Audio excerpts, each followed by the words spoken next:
Hello दोस्तों, स्वागत है आपका हमारे चैनल सिविल मंत्रा में। दोस्तों, पिछले वीडियो में मैंने बात किया था कि हमारा सिलेबस क्या होगा।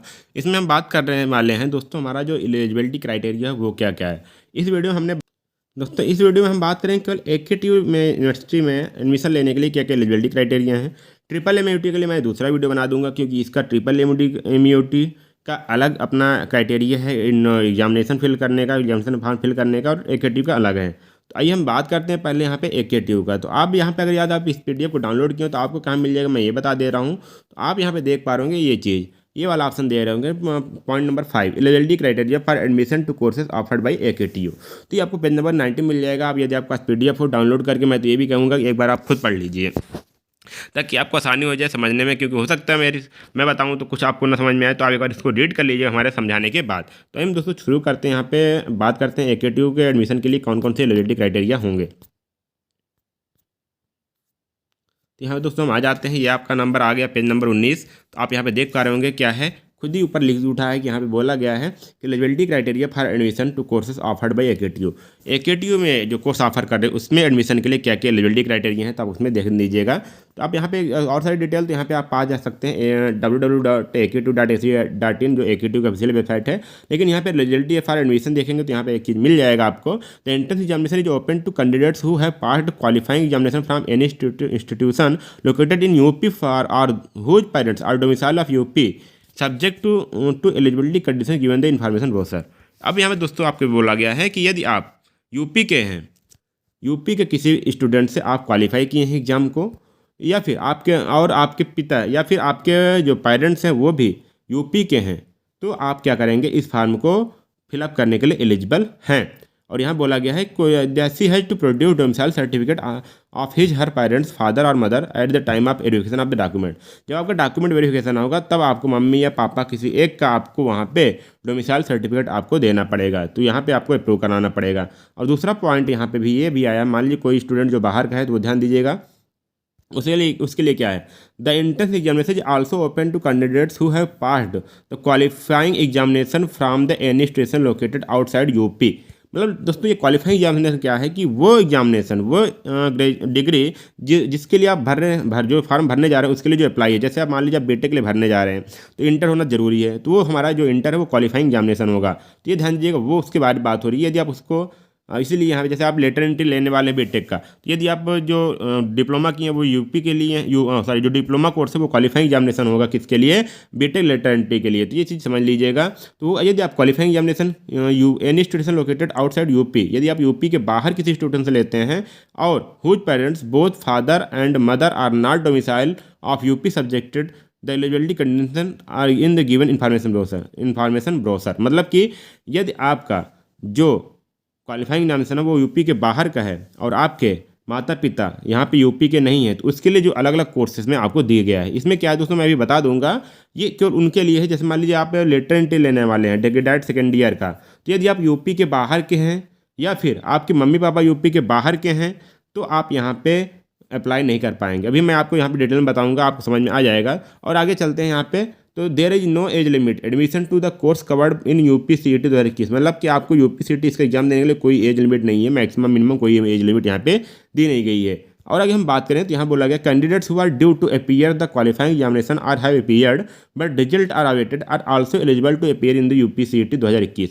मतलब कि दोस्तों यदि आपका एग्जाम हुआ है, आपने जो पिछला क्वालिफाई किया, एग्जाम क्वालिफाई किया, पेपर दिया है, यदि अभी तक उसका रिजल्ट नहीं आया है तो तब भी आप, यदि आप उसका भी पढ़ाई कर रहे हैं, यदि आप अपेयरिंग में हैं, तब भी इसका फार्म अप्लाई कर सकते हैं। ये चीज़ यहाँ बोला गया है। लेकिन और आगे बोला गया है, however the candidates in respected to whom the result of the qualifying examination has not be declared till the date of the document verification due to any reason whatsoever shall not be eligible for the admission under any circumstances.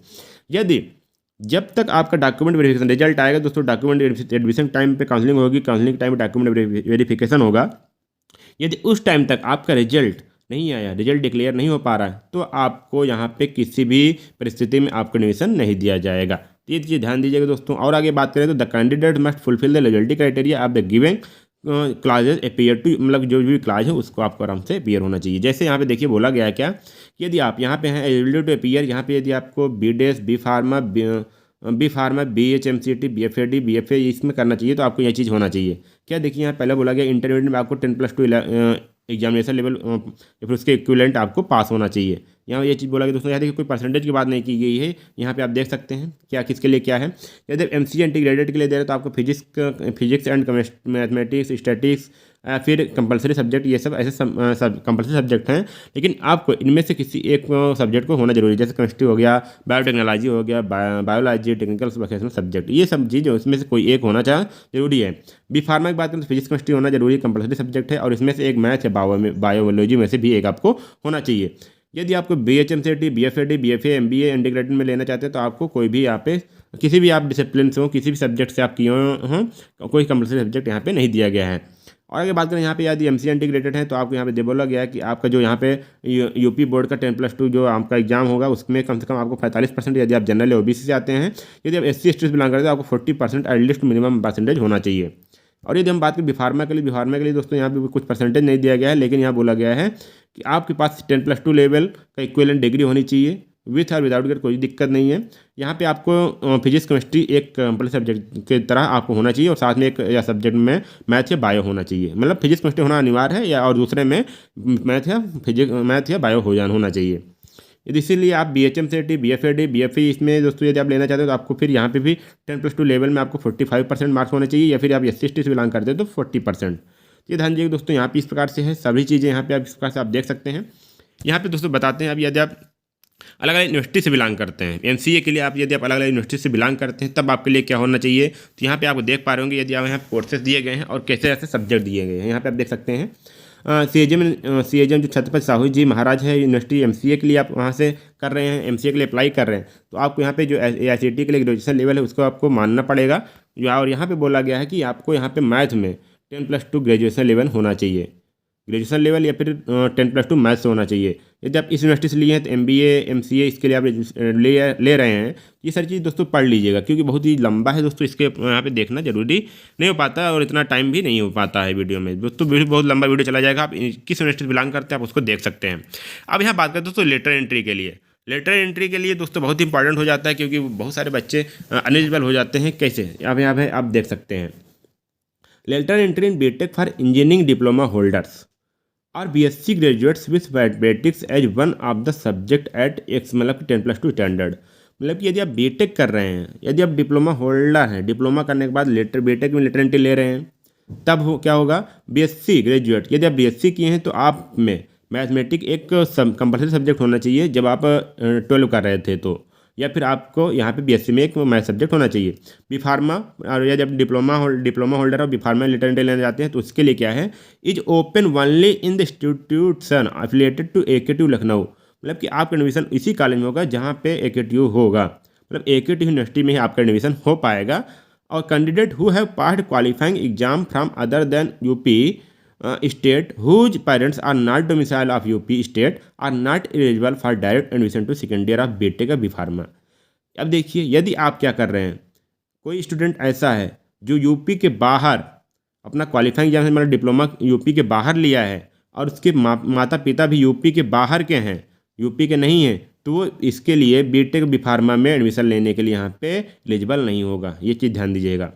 यदि आप UP के हैं, यदि आपका domicile UP का है, तो आप आराम से इसको भर सकते हैं। यदि आपने दोनों पास चीज़ नहीं है, यदि आप क्या कर रहे हैं, एक तो आप यूपी से बाहर भी आपने डिप्लोमा किया है, और उसके बाद आपके माता पिता या फिर आप भी यूपी के बाहर के हैं, तो आप यूपी में आकर एडमिशन नहीं ले सकते। ये चीज़ ध्यान दीजिएगा दोस्तों, ये सारी चीज़ें हैं यहाँ पे। और यहाँ बोला गया क्या, यहाँ पे देखिए, कैंडिडेट हु है passed 3 years engineering diploma institution located in UP with minimum 45% marks और 40% for SC ST whose parents father mother are domicile Uttar Pradesh, he has passed 3 years engineering diploma with 50 recognised board of technical education, जो UP के UP BT board है, in any branches, या जब agriculture engineering का, क्योंकि यहाँ पे डेल्टा एंट्री नहीं होती, इसलिए आप यहाँ पे एलिजिबल हो जाएंगे सेकेंडरी के लिए, इंजीनियरिंग या टेक्नोलॉजी के लिए। इस प्रकार से आपके पास दोस्तों ये चीज़ आ जाता है। और चीज़ अगर देखते हैं तो बस दोस्तों अभी आप इसको डिटेल पढ़ लीजिएगा, एक बार आपको समझ में आ जाएगा। जो मेन फोकस था हमने बता दिया, और अगर कोई दिक्कत होगी तो दोस्तों आप नीचे कमेंट बॉक्स करके पूछ सकते हैं। ये सारी चीज़ दोस्तों ध्यान दीजिए। और यहाँ पे यदि आप लेटर एंट्री या प्राइवेट कॉलेज में लेना चाहते हैं तो ये चीज़ ध्यान दीजिएगा, यहाँ भी क्या है, eligibility for direct admission lateral entry to second year in private institution under the vacant seat after counselling. यदि पहले काउंसलिंग होगी, यदि उसके बाद प्राइवेट कॉलेजों में आपकी सीट खाली हो जाती है तो आप उसमें लेटर एंट्री लेना चाहते हैं तो क्या हो गया, the vacant seat in BTech B pharma MCA course after the UPCET 2021 counselling for lateral entry second year shall be filled with in the 15 days of the last date of counseling at institution level, firstly by the qualified candidates UPCT 2021 who fulfill the eligibility of specified। मतलब कि पहले तो आप counselling होगी, counselling होने के बाद ये सीट खाली हो जाती है तो उसके 15 दिन के अंदर ही आपका एडमिशन हो जाएगा। यहाँ पे 15 दिन का टाइम दिया जाएगा लास्ट काउंसलिंग के डेट के बाद। तो दोस्तों उसमें आपका यहाँ पे प्राइवेट कॉलेज में एडमिशन होगा, उससे पहले आप यहाँ पे प्राइवेट कॉलेज में एडमिशन बिना काउंसलिंग के यहाँ पे नहीं होगा। तो ये दोस्तों ध्यान दीजिएगा। फिर अगले वीडियो में हम बताएंगे ट्रिपल एम में आपको एडमिशन लेने क्या क्या एलिजिबिलिटी क्राइटेरिया है दोस्तों। तब तक के लिए फिर मिलते हैं अगले वीडियो में, तब तक के लिए धन्यवाद, जय हिंद।